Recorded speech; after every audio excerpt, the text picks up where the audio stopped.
So Santa Barbara County front country, especially where we're talking here in the front, well, the whole fire history of Santa Barbara County is pretty intense.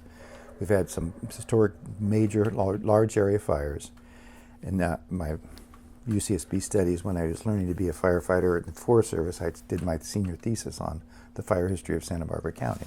So I get to study a little bit of it and help learn some of that past history. Hopefully we won't repeat it, right? So 1955, the Refugio fire burned the whole west side of our front country. And then in 64 and in 67, we had two major fires on the east side of the front country, so right above Santa Barbara and right above Montecito. And then a little bit further to the east, above Carpinteria Summerlin, we burned in the 1971 Romero fire. So our front country had this history, but no history of major fires since then. And then a couple of years ago, we had a little fire we called the Gibraltar Fire, and it was right up in sundowner winds, started at 5:30 in the morning one day, and the county had upstaffed extra firefighters, so there was 2 battalion chiefs on in the south, myself and another one, and we had a couple of extra engine companies. We were all ready for this sundowner event. At 5:30 in the morning, we had a fire start. And luckily, we were able to use heavy equipment, a bunch of air tankers. We got 11 of the 12 we requested, and they washed it off the hill all morning. And the joke was that it was 72 acres of pink retardant and only 21 acres of burned area, and the retardant cost $1.5 million. But if it had come off the hill in the sundowner winds that occurred that afternoon, even one house would have been worth more than the cost of what we put into all the retardant. So all of the fire chiefs were grateful that, oh wow, what a great save, how awesome. But we were just very lucky. So we know that fire in this front country and that 40, 50, 60-year-old fuels, it's just old decadent chaparral, and it really gets dry and it burns really well. Well, now during the Thomas fire, December of extended 7-year continuous drought, these fuels were so dead they were burning like grass does in the middle of summer. And it was just, when it gets going and when it gets that wind pushing the sundowner winds on it, it was really burning well. So in those conditions, even younger fuel beds can burn. I mean, the grass in them will burn, and the young fuels, the light fuels, will flash.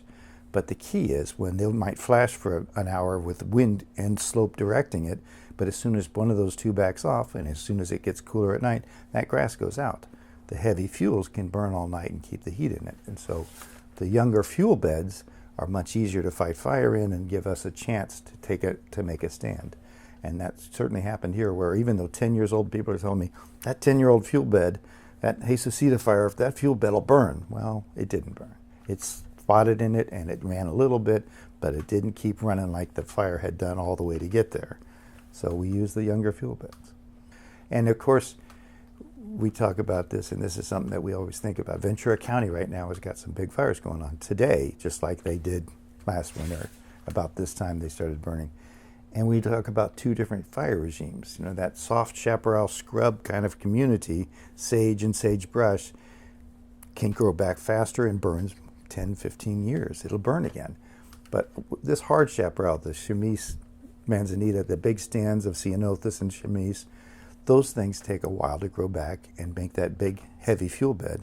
And of course, when they're 40 and 50 years old, and we let the fuel bed run all the way from the county line over to the Jesucita fire of a couple of years ago, and we haven't done a thing with that fuel bed. That was continuous fuels. Now it's really hard to stop a fire. So breaking it up is the key. And we used to do it with prescribed burning, and the Forest Service still does. The county has fallen off on our prescribed burning program. So now finally, with the new impetus from the state, and after the Thomas fire and after some of the Northern California fires, the state's pushing really hard to get us back into it. So we're getting a lot of support, and I'm hopeful that we're going to carry that through and start improving our prescribed burning and our fuels modification program here locally. My whole career was my goal to burn something in the front country, and we've never been able to, because who would take the risk of burning 50-year-old brush right above $1 million houses, right? You can't do that. You lose one fire, and all of a sudden, what are you burning up? So now hopefully we have the chance. We have a clean slate in a lot of areas. Let's take it in chunks and burn off old fuel beds and try and improve it.